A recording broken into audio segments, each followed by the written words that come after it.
As we come on the air tonight, the White House is drawing up plans to close the so-called gun show loophole. Nearly 80,000 licensed gun dealers are already required to run background checks, but in about a month, an estimated 23,000 currently unlicensed sellers will have to do the same.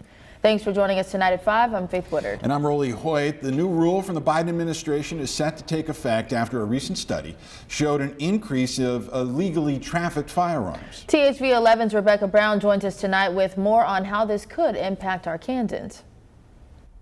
Faith, Rolly, this new rule broadens the definition of who is actually considered a licensed gun dealer, and it aims to get more dealers registered and minimize the number of illegal guns being sold.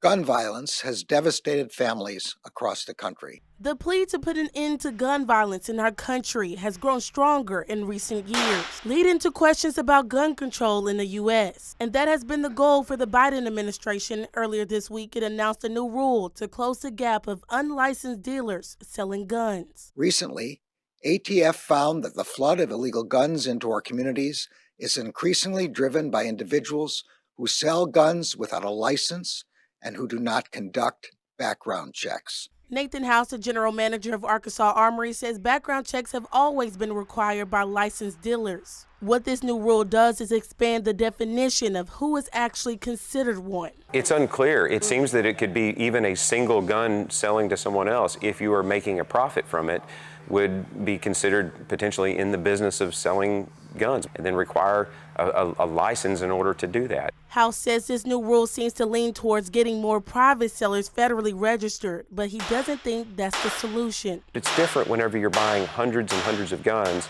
and then turning around and selling them without going through the process and being licensed than it is if you simply happen to, inherit 4 or 5 guns and then want to sell those. And how do you know if you're even making a profit on it at that point? The U.S. Attorney General says the goal is clear: to cut down on violent crime and save lives. Too often, these black market guns are found at crime scenes.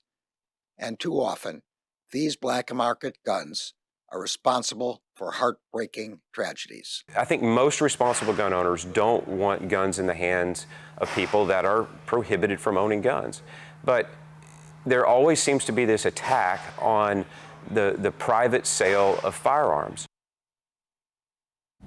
The Biden administration finalized the new rule this week, and it does expect challenges in court by gun rights activists.